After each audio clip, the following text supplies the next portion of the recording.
아멘. 하나님 말씀은 민수기서 13장 30절로 33절까지 말씀입니다.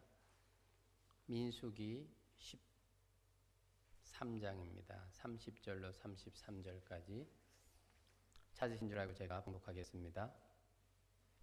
갈렙이 모세 앞에서 백성을 조용하게 하고 이르되 우리가 곧 올라가서 그 땅을 취하자 능히 이기리라 하나 그와 함께 올라갔던 사람들은 이르되 우리는 능히 올라가서 그 백성을 치지 못하리라. 그들은 우리보다 강하니라 하고 이스라엘 자손 앞에서 그 정탐한 땅을 악평하여 이르되 우리가 두루 다니며 정탐한 땅은 그 거주민을 삼키는 땅이요 거기서 본 모든 백성은 신장이 장대한 자들이며 거기서 네피림 후손인 아낙 자손의 거인들을 보았나니 우리는 스스로 보기에도 메뚜기 같으니 그들이 보기에도 그와 같았을 것이니라. 아멘. 사랑의 하나님 아버지, 은혜를 감사를 드립니다. 이 시간도 주님 주시는 귀한 말씀을 받습니다. 은혜를 베풀어 주셔서 깨달아지게 하시고 또 말씀이 들려 마음판에 새겨지게 하시고 그 말씀을 순종하여 우리가 비록 발을 땅에 딛고 살지만 마땅히 이곳에서 천국을 경험하는 복된 우리의 삶 되도록 인도하여 주옵소서. 전하는 자나 듣는 자 모두 주의 은혜를 경험케 하여 주옵소서. 감사합니다. 귀하신 예수님의 이름으로 기도합니다. 아멘. 예, 날씨가 이제 봄이긴 한데 아직 좀 싸늘합니다. 꽃샘추위가 다 지나지 않은 것 같습니다. 특별히 이런 환절기에는 건강을 유의해야 할 것입니다. 대기업 여비서가 있었습니다. 그녀는 늘 익숙한 게 뭡니까? 문을 두드리면 예, 들어오세요. 화장실을 갔습니다. 밖에서 누가 노크를 합니다. 안에서 나오는 답이 뭡니까? 예, 들어오세요. 그렇게 대답을 했답니다. 습관이라는 게 그만큼 중요합니다. 우리가 어떤 습관을 가지고 살아가느냐 하는 것이 우리의 삶의 모습이라고 할 수 있습니다. 성도인 우리, 그리스도인들인 우리는 늘 긍정적인 습관을 갖는 것이 참 중요합니다. 왜냐하면 습관이 곧 삶이 되어지는데 성경은 우리에게 항상 긍정을 말해주고 있기 때문에 그렇습니다. 하나님의 자녀들인 저와 여러분, 생각부터 삶이 늘 긍정적이기를 주님의 이름으로 축복합니다. 믿는 성도 긍정적 습관, 바로 그것이 성경이 가르쳐주고 있는 아주 중요한 메시지 중에 하나입니다. 우린 지난 시간에 이스라엘의 12지파의 각 대표들이 가나안 땅을 정탐하고 돌아와서 보고하는 내용을 함께 보았지요. 12명의 정탐꾼들은 40일 동안을 가나안 땅을 정탐하고 돌아옵니다. 그리고는 이스라엘 백성들 앞에서 그 가나안 땅에 대한 보고를 합니다.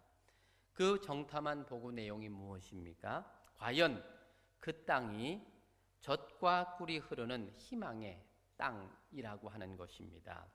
바로 이것이 그들이 보고 왔던 있는 그대로의 팩트입니다. 그런데 이 팩트, 사실에 대한 해석은 달랐다는 것입니다. 10명의 정탐꾼들의 해석은 어떠했습니까? 그 백성들의 희망을 절망으로 몰아 넣었던 것입니다. 그들의 해석은 그러합니다. 그곳에 살고 있는 거주민들은 강하고 성읍은 아주 견고합니다. 이미 가나안 땅에는 살만한 곳에는 사람들이 다 정착하여 살고 있습니다. 아무리 기름지고 좋은 땅이면 무엇하겠습니까? 우리는 그곳에 들어갈 수 없습니다. 그러니 그림 속의 떡이라는 거지요. 있는 그대로를 보고하고 있지만 그들의 해석이 그러했습니다. 오늘 본문에 나오고 있는 31절로 33절의 말씀이 그 내용입니다. 그와 함께 올라갔던 사람들은 이르되 우리는 능히 올라가서 그 백성을 치지 못하리라. 그들은 우리보다 강하니라 하고 이스라엘 자손들 앞에서 그 정탐한 땅을 악평하여 이르되 우리가 두루다니며 정탐한 땅은 그 거주민을 삼키는 땅이요 거기서 보았던 모든 백성은 신장이 장대한 자들이며 거기서 네피림 후손인 아낙 자손의 거인들을 보았나니 우리는 스스로 보기에도 메뚜기 같으니 그들이 보기에도 그와 같았을 것이라. 그렇게 그 땅을 악평을 한 겁니다. 지금 이렇게 보고하고 있는 10명의 정탐꾼들은 아주 합리적인 사람들입니다. 정상적인 사고를 하고 옳고 그름을 잘 판단할 줄 아는 그런 영특한 사람들임이 분명합니다. 그것도 정탐한 12명 중에 10명이 그런 보고를 한 겁니다. 다수결의 원칙을 따른다 해도 이 해석을 따르는 것이 합리적입니다. 그런데 오늘 본문에는 보니까 또 그들과는 다른 해석을 하고 있는 내용을 만나게 됩니다. 30절의 말씀이죠. 우리 같이 한번 읽어보도록 하겠습니다. 30절 시작. 갈렙이 모세 앞에서 백성을 조용하게 하고 이르되 우리가 곧 올라가서 그 땅을 취하자 능히 이기리라. 이 해석은 12명 중에 갈렙과 여호수아만이 가지고 있었던 해석이었습니다. 무시해도 될 만한 소수의 의견입니다. 하지만 갈렙은 단호하게 그렇게 자기의 의견을 피력을 합니다. 그런데 과연 갈렙이 우리가 능히 이기리라고 한 그 말에 그 주장에 근거가 어디에 있는 것입니까? 객관적으로 보면 이 주장은 무리한 결론입니다. 앞선 절망적인 보고가 훨씬 더 설득력이 있습니다. 12명 중에 10명이 지지했습니다. 또한 상황적으로도 전혀 틀린 말이 아닙니다. 도리어 능히 이기리라고 한 이 주장이 무리한 주장입니다. 뭔가 설득력이 필요한 주장입니다. 지금 이스라엘 백성들은 이 다수의 의견에 설득을 당했던 것입니다. 그래서 그 결론이 어떠합니까? 14장 1절에 보면 온 회중이 소리를 높여 부르짖으며 백성이 밤새도록 통곡하였더라. 지금 이스라엘 백성들은 10명의 정탐꾼의 의견에 동조하면서 절망에 사로잡혀 있습니다. 같은 것을 보면서도 다른 해석이 있는데 그 결과는 어떻습니까? 하늘과 땅 차이라는 것입니다. 믿음으로 살아가는 성도인 저와 여러분, 우리가 만나는 팩트, 사실은 언제나 누구에게나 통일하게 나올 수 있습니다. 하지만 그것을 바라보는 해석은 이렇게 다르다는 것입니다. 여러분들은 어떤 일을 만날 때 이 두 가지 중에 어떤 사람의 부류에 속하는 것 같습니까? 바른 신앙, 우리에게 어떤 유익과 삶에 힘이 되어지는지 오늘 말씀을 통해서 교훈받고 또 성경이 우리에게 교훈해 주고 있는 이 하나님의 마음을 품음으로 말미암아 바른 믿음의 성도로 세워지기를 바랍니다. 그런데 이런 결과가 나온 것을 보고 좀 궁금해지는 게 있습니다. 하나님께서 지금 바란 광야에서 모세를 통해서 12명의 정탐꾼을 보내서 가나안 땅을 정탐하게 한 목적이 무엇입니까? 지금 가나안 땅을 정탐하게 한 목적은 그 땅을 정복하기 위해서 여러 가지 계획과 작전을 짜야 했기 때문에 10명의 정탐꾼을 보내서 그 실정을 알아오게 한 것이지요. 그런데 이렇게 부정적인 주장이 백성들에게 전해진다면 전쟁도 하기 전에 사기가 떨어져서 전쟁조차를 시도할 수가 없는 것입니다. 이런 상황이 될 것을 뻔히 알았으면 모세는 어떻게 해야 됩니까? 정탐꾼들을 미리 불러서 그들의 의견을 청취하고 난 다음에 뭔가 조치를 취해야 하는 것이 바른 지도자의 행동이었을 것입니다.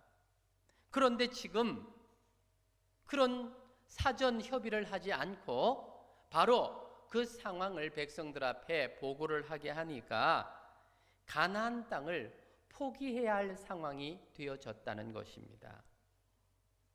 이 12명의 의견을 조율을 할 필요가 있었는데 결국 정탐한 것으로 얻은 것은 없고 도리어 정탐하지 않은 것보다 못한 그런 결과가 주어졌다는 것입니다. 오늘 본문에는 이 같은 내용을 두고 상반되게 해석하는 두 가지의 내용을 우리는 함께 보고 있습니다. 똑같은 것을 보았지만 왜 이렇게 다른 해석이 되어질 수 있었을까? 10명의 정탐꾼이 해석하는 것과 그리고 전혀 상반된 이 2명의 해석, 여기에는 핵심적으로 어떤 차이가 있는 것입니까? 왜 이렇게 같은 것을 보면서도 다른 해석을 할 수밖에 없었던 것일까요? 아니, 이 10명의 정탐꾼의 이야기는 우리가 경험상 상식적인 선에서 모든 것을 고려한 상황에서 충분히 나올 수 있는, 아마 대부분의 사람들의 생각과 입에서 나올 수 있는 표현들이라고 한다면 왜 갈렙의 보고는 이들과는 정반대의 이런 해석을 하게끔 만든 것일까? 과연 갈렙은 지금 이 10명의 정탐꾼과 뭐가 다르기에 이런 해석을 한 것일까 하는 것이 중요하다는 것입니다. 모든 사람이 이해하는데 노라고 대답할 수 있는 이런 근거는 과연 어디로부터인가 하는 것이 중요하다는 것입니다. 갈렙은 하나님의 약속에 대한 믿음이 있었습니다. 가나안 땅은 이미 조상 아브라함 때에 하나님께서 약속했던 땅입니다. 창세기 12장 1절로 4절에 보면 여호와께서 아브라함에게 이르시되 너는 너의 고향과 친척과 아비의 집을 떠나 내가 너에게 보여줄 땅으로 가라. 내가 너로 큰 민족을 이루고 네게 복을 주어서 너의 이름을 창대하게 하리니 너는 복이 될지라. 너를 축복하는 자에게는 내가 복을 내리고 너를 저주하는 자에는 내가 저주하리니 땅의 모든 족속이 너로 말미암아 복을 얻을 것이라 하신지라. 이에 아브라함이 여호와의 말씀을 따라갔고 롯도 그와 함께 갔으며 아브라함이 하란을 떠날 때 75세였더라. 갈렙은 이미 조상 때부터 하나님께서 그 백성들에게 가나안 땅을 주시겠다고 약속하신 것을 믿음으로 바라보고 있었습니다. 가나안 땅, 그곳은 언젠가는 우리가 들어갈 땅이라고 생각하고 있었던 것입니다. 정말 그곳을 정탐해 보니까 하나님이 약속하신 대로 젖과 꿀이 흐를 정도로 그렇게 비옥한 땅이었습니다. 그러니 더 지체할 게 없습니다. 하나님께서 그 땅을 주시겠다고 약속하셨으니 그 하나님만 의지하고 할 수 있는 일은 그 땅을 정복하는 일만 남았다라는 것이었죠. 그의 눈에는 그 땅에 살고 있는 거민이 보인 것이 아니라 하나님이 약속하신 약속의 땅만 보였던 것입니다. 그 믿음은 희망을 붙잡았습니다. 갈렙의 믿음은 가나안 땅을 정복할 희망을 붙잡은 것입니다. 하지만 10명의 정탐꾼들은 현실을 바라보면서 하나님을 놓쳤습니다. 그들의 불신이 하나님의 손을 놓은 것입니다. 불신은 절망을 붙잡는 것입니다. 뒤집어 말하면 절망하는 사람은 믿음이 없는 사람들입니다. 희망을 이야기하며 하나님을 붙잡는 것이 믿음입니다. 사랑하는 여러분, 여러분은 믿음의 성도입니까? 불신의 성도입니까? 여러분들은 희망을 붙잡고 사십니까? 절망하고 낙심하며 살고 있습니까? 하나님을 향한 믿음이 회복되어 희망으로 새로워지기를 주님의 이름으로 축복합니다. 여러분, 우리의 삶에서 여러 가지 상황과 정황들은 똑같습니다. 하지만 그것을 바라보면서 희망을 노래할 수 있는 그가 하나님이 주신 믿음을 가진 성도인 줄로 믿으시기를 바랍니다. 그 믿음이 일을 되게 하는 거예요. 불신의 이야기를 듣고 절망하며 울부짖는 이스라엘 백성들의 모습, 사람들에게 배신당하고 삶과 환경에 배신당을 당한 이 땅을 살아가는 우리들의 모습이기도 합니다. 이제 고생이 끝이 나고 가나안 땅에서 정착하여 살며 행복을 기대했는데 들어갈 수도 없다는 절망적인 이 보고 때문에 밤새 통곡하며 급기야는 지도자 모세를 원망하며 불신하는 지경에 이르게 된 것입니다. 희망을 이야기하는 갈렙의 이 보고는 이 절망의 보고에 묻혀버렸습니다. 다수의 이야기에 소수의 진리가 덮여버린 것입니다. 이 갈렙의 희망 보고서, 이것은 바로 이 땅에 오실 예수 그리스도에 대한 예표입니다. 모두가 절망하는 자리에서 절망을 딛고 일어설 희망이 되시는 예수 그리스도의 이야기입니다. 예수님은 우리에게 희망으로 오셨습니다. 갈렙이 하나님의 약속을 붙잡음으로 희망을 노래할 수 있었던 것처럼 우리가 예수 그리스도를 붙잡을 때에 우리에게 진정한 희망이 임하는 것입니다. 예수님은 생명을 잃고 죽어가는 세상에 희망을 위해서 오셨습니다. 죄로 말미암아 희망이 없는 이 땅에 죄를 사하시고 천국에 대한 희망을 회복하기 위해서 오셨습니다. 죄의 결과로 지옥 가야 할 인류에게 죄를 용서하시고 천국을 약속하시는 희망으로 오셨습니다. 예수님은 믿음의 눈으로 보면 보이는 길이요 진리요 생명입니다. 예수 그리스도는 믿음으로 볼 때만 보이는 구원의 길입니다. 내가 곧 길이요 진리요 생명이라고 말씀하셨지만 믿음이 없는 자들에게는 가리워진 길입니다.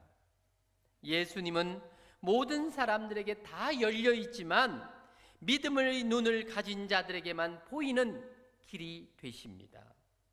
믿음이 없는 자들에게는 가나안 땅이 그 땅 거민을 삼키는 땅으로 보이지만 예수님은 믿음의 눈으로 보지 않으면 영혼을 노략하는 바알세불, 즉 귀신의 왕으로 보였던 것입니다.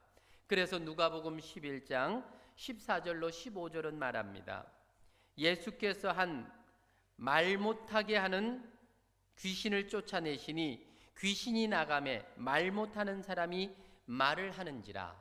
무리들이 놀랍게 여겼으나 그 중에 더러는 말하기를 그가 귀신의 왕 바알세불을 힘입어 귀신을 쫓아낸다 하더이다. 하나님은 구원의 희망을 예수 그리스도에게 감추어 두시고 아무나 그 희망을 갖게 하지 않으십니다.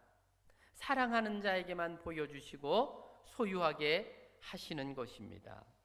같이 성경을 읽어도 예수님을 사랑하는 자는 성경 속에서 예수님을 만납니다. 사랑의 메시지를 읽어냅니다.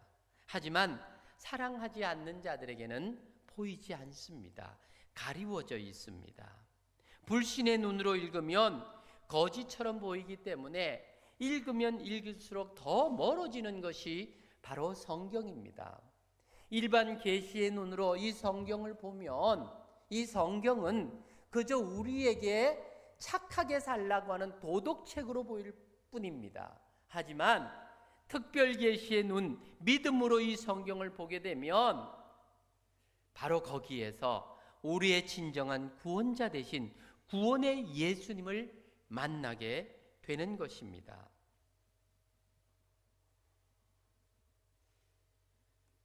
예수님이 죽은 자를 살리는 사건을 성경에서 봅니다. 믿음으로 읽으면, 사랑하는 자가 읽으면 생명의 주관자가 되시며 부활이 되시는 주님을 만나며 감격합니다.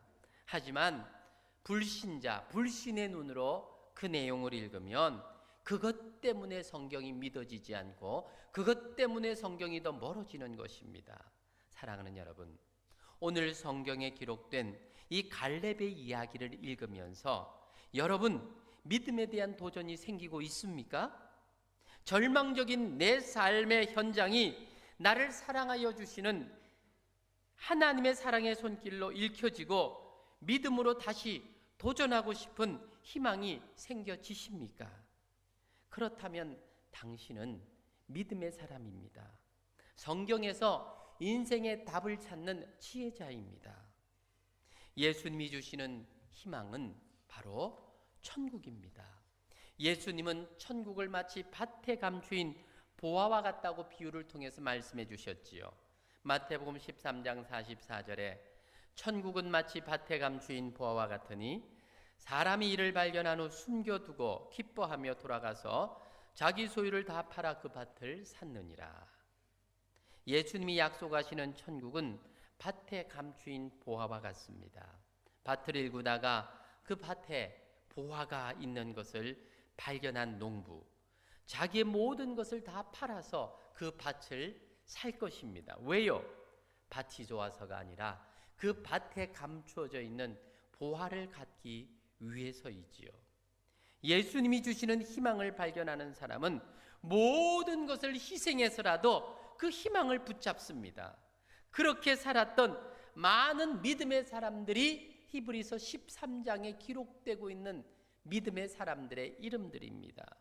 기드온, 바락, 삼손, 입다, 다윗 및 사무엘과 선지자들의 일을 말하려면 내게 시간이 부족하리로다. 이들은 믿음으로 붙잡은 희망인 천국을 바라보았기 때문에 순교하는 것까지도 마다하지 않았습니다. 인간의 눈으로 볼 때 순교는 쓴맛이지만 믿음으로 맞이하는 순교는 단맛이 되는 겁니다. 히브리서 11장 33절로 38절, 그들은 믿음으로 나라를 이기기도 하며 의를 행하기도 하며 약속을 받기도 하며 사자들의 입을 막기도 하며 불의 세력을 멸하기도 하며 칼날을 피하기도 하며 연약한 가운데서 강하게 되기도 하며 전쟁에 용감하게 되어 이방 사람들의 진을 물리치기도 하며 여자들은 자기의 죽은 자들을 부활로 받아들이기도 하며 또 어떤 이들은 더 좋은 부활을 얻고자 하여 심한 고문을 받되 구차히 풀려나기를 원치 아니하였으며 또 어떤 이들은 조롱과 채찍뿐 아니라 결박과 옥에 갇히는 시험도 받았으며 돌로 치는 것과 톱으로 켜는 것과 시험과 칼로 죽임을 당하고 양과 염소의 가죽을 입고 유리하여 궁핍과 환난과 학대를 받았으니 이런 사람은 세상이 감당하지 못하느니라.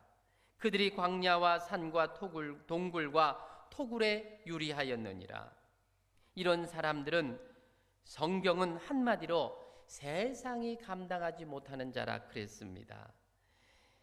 이들은 예수님 안에서 천국에 대한 희망을 발견했기 때문에 믿음으로 그 희망을 붙잡은 것입니다.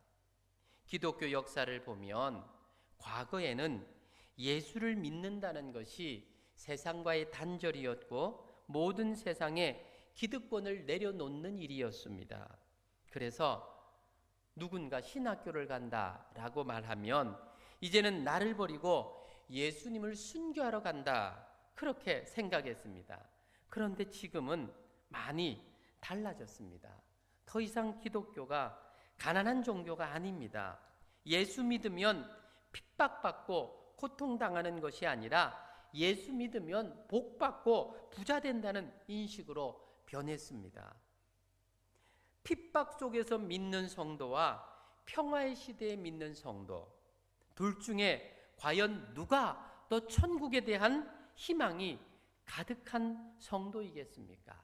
누가 더 주님의 은혜로 충만한 삶을 사는 자이겠습니까? 얼마 전에 나왔던 기독교 영화 중에 바울이라고 하는 영화가 있습니다. 영화가 아주 작품성이 좀 잘 만들어진 그런 영화입니다. 그 내용을 보면 초기 기독교 교회 역사의 일면이 나오고 있습니다. 믿음 때문에 당하는 고난과 핍박의 현장이 현실감 있게 표현되고 있습니다. 영화의 마지막 장면에 가면 이 바울이 순교하는, 그리고 믿음 때문에 마지막 굶주린 사자가 기다리는 원형 경기장으로 끌려가는 성도들의 모습이 클로즈업 됩니다. 이제 그 문을 열고 들어가면 거기에는 굶주린 사자들이 기다리고 있습니다. 원형 경기장에서 사람들은 거기에서 그것을 구경하기 위해서 모여 있습니다. 그런데 그쪽으로 그렇게 끌려 들어가는 성도들의 얼굴을 이렇게 크로즈업해 주는데 더 이상 얼굴에 두려움이 없습니다. 모두가 손에 손을 잡고 찬송하면서 문을 향하여 걸어갑니다. 누구 한 명도 그 순간이 무서워서 도망치려고 하는 사람이 없습니다. 이윽고 문이 열리는데 거기에서 그 경기장으로부터 환한 빛이 찰랑하게 그들 앞에 비춥니다. 여러분, 그들이 지금 들어가고 있는 그곳은 어디입니까? 죽음을 당하는 순교의 현장입니다. 굶주린 사자들의 이빨에 사지가 찢기는 끔찍한 고통의 현장입니다. 하지만 믿음으로 희망을 붙잡은 성도들에게는 더 이상 그곳은 죽음의 현장이 아니라 빛으로 인도하는 천국의 현장이었습니다. 믿음은 그곳에서 천국을 보게 하지만 불신은 그곳에서 지옥을 보게 하는 것입니다. 사랑하는 여러분, 우리가 살아가는 삶의 현장이 믿음의 눈으로 보면 그곳은 천국이 보이지만 불신의 눈으로 보면 그곳은 아비 귀환의 지옥입니다. 지금 우리가 만나는 여러 가지 어려운 삶의 현장이 믿음의 눈으로 보면 갈렙이 보는 것처럼 약속의 땅, 생명의 땅이 되지만 불신의 눈으로 보면 나머지 10명의 정탐꾼이 보는 것처럼 그 땅 거민을 삼키는 죽음의 땅으로 보이게 되는 것입니다. 여러분들은 어떤 것을 선택하며 살기를 원하십니까? 진정한 그리스도인의 삶은 어떤 모습이라고 성경은 우리에게 말해주고 있습니까? 예수님이 어느 날 길을 가실 때 영생에 관심이 많은 한 청년이 예수님을 찾아옵니다. 그리고 묻습니다. 어떻게 영생을 얻을 수 있습니까? 그 청년에게 예수님이 답해 주십니다. 내가 계명을 아는데 살인하지 말라, 간음하지 말라, 도둑질하지 말라, 거짓 증거하지 말라, 속여 빼앗지 말라, 내 부모를 공경하라. 이 10계명의 말씀을 해주십니다. 그때 그가 대답합니다. 내가 어려서부터 그것을 다 지켰습니다. 예수님 말합니다. 아직도 너에게 부족한 것이 하나 있다. 너의 가진 모든 것을 다 팔아 가난한 자들에게 주고 나를 따라라. 청년은 근심하면서 예수님을 떠났습니다. 그리고 성경은 더 이상 그 청년에 대한 이야기가 없습니다.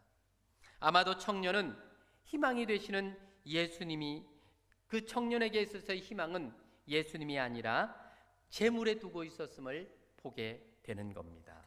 이 청년의 희망은 자기가 가지고 있는 재물이었습니다. 결국 재물과 함께 망하는 인생이 되는 거지요. 믿음은 희망이 되시는 예수님을 붙잡는 것입니다. 믿음이 없으면 이 청년처럼 자신이 가진 재물을 희망으로 붙잡습니다. 믿음으로 약속을 붙잡는 갈렙은 약속의 땅 가나안에 들어갑니다. 하지만 믿음이 없었던 이 10명의 정탐꾼들의 보고를 신뢰했던 이스라엘 백성들 중에는 20세 이상 된 자들 모두 광야에서 죽습니다. 아무도 약속의 땅인 가나안에 들어가지를 못했습니다. 믿음의 눈은 약속의 땅을 바라보지만 불신의 눈은 세상을 바라봅니다.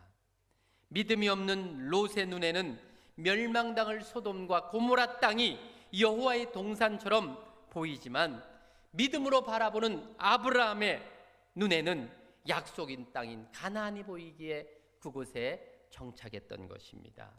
사랑하는 성도 여러분, 오늘 본문은 같은 땅을 보고 와서 다른 보고를 하고 있는 내용을 우리가 함께 접했습니다. 어떤 보고를 하는가 하는 것은 그가 어떤 믿음을 가지고 있는가 하는 것을 알게 합니다. 믿음의 눈으로 보면 희망이 보이고 생명이 보입니다. 불신의 눈으로 보면 절망이 보이고 사망이 보입니다. 믿음의 눈으로 삶을 바라보는 성도들, 그래서 지금 우리에게 만나는 모든 일들 앞에 우리가 믿음의 눈으로 바라보면서 주님의 뜻 가운데 긍정의 관점으로 그 부분들을 바라볼 수 있는 그런 성도들 되시기를 주님의 이름으로 축원합니다. 여러분, 믿음의 사람이 되기를 원하십니까? 그러면 믿음은 들음에서 난다고 성경이 말했지요. 들음 곧 하나님의 말씀입니다. 로마서 10장 17절, 그러므로 믿음은 들음에서 나며 들음은 그리스도의 말씀으로 말미암느니라. 하나님의 말씀을 듣고 읽고 듣는 일에 열심하셔야 됩니다. 시간을 내서 예배를 드리고 예배를 드릴 때 말씀을 들을 수 있도록 집중하셔야 됩니다. 세상을 변화시키고 이 땅을 희망의 땅으로 바꿀 수 있는 방법이 무엇이겠습니까? 예수 그리스도가 희망입니다. 믿음으로 예수 그리스도를 붙잡아야 됩니다. 로마서 10장 14절로 15절 말씀, 그런즉 그들이 믿지 아니하는 자를 어찌 부르리요? 듣지도 못한 이를 어찌 믿으리요? 전파하는 자가 없이 어찌 들으리요? 보내심을 받지 아니하였으면 어찌 전파하리요? 기록된 바 아름답도다 좋은 소식을 전하는 자들이여 전하는 자들의 발이여 함과 같으니라. 원래 하나님께서 우리에게 귀한 사명을 주셨습니다. 사람을 살리는 것이 생명의 복음입니다. 이 복음이 나를 살리고 이 복음이 내 가정과 내 이웃을 살릴 수 있는 유일한 비결입니다. 그 믿음인 예수 그리스도를 전해줄 수 있는 우리가 되어야 하지 않겠습니까? 언제까지 세상이 잘못 산다고 손가락질하며 비판만 할 것이 아니라 진정 그 세상을 변화시킬 수 있는 것은 우리에게 이미 맡겨진 이 복음 예수 그리스도입니다. 그렇다면 이 예수 그리스도를 전하는 귀한 일을 우리가 다시 한번 감당해야 되지 않겠습니까? 그런 마음의 결단이 있는 시간이 될 수 있기를 바랍니다. 그래서 오늘도 주시는 말씀처럼 믿음은 희망을 붙잡게 합니다. 그 믿음은 예수 그리스도를 붙잡는 것입니다. 그 예수 그리스도를 붙잡아야 저에게도 우리 가정에도 우리 공동체에도 이 나라와 이 민족에도 희망이 있는 것입니다. 예수 그리스도 그분을 붙잡고 그분을 전한 일에 열심하는 저와 여러분 될 수 있기를 주님의 이름으로 축원합니다. 이 시간 같이 한번 기도하기를 원합니다. 사랑하는 여러분, 우리가 똑같은 것을 보고도 다르게 해석이 될 수 있습니다. 그 해석이 사실은 모든 일의 결과를 낳게 되는 것입니다. 우리는 세상을 살아가지만 세상을 살아가는 삶의 원리가 세상에서 배우는 것이 아닙니다. 성경이 하나님이 우리에게 주는 그것으로 우리가 살아가야 합니다. 그렇다면 오늘 본문이 주는 말씀의 교훈을 기억하십시다. 희망 되시는 예수 그리스도를 붙잡고 믿음으로 굳게 서는 우리들이 될 수 있도록 이 시간 같이 한번 기도할 수 있기를 원합니다. 우리의 삶의 습관이 주님과 함께 긍정의 마인드로 바뀌어질 수 있도록 위하여 기도합시다. 우리는 할 수 없지만 주님은 하실 수 있습니다. 나는 안 되지만 주님은 됩니다. 이런 믿음을 가지고 나의 문제 앞에 설 수 있게 해달라고 기도할 수 있기를 바랍니다. 기도합시다.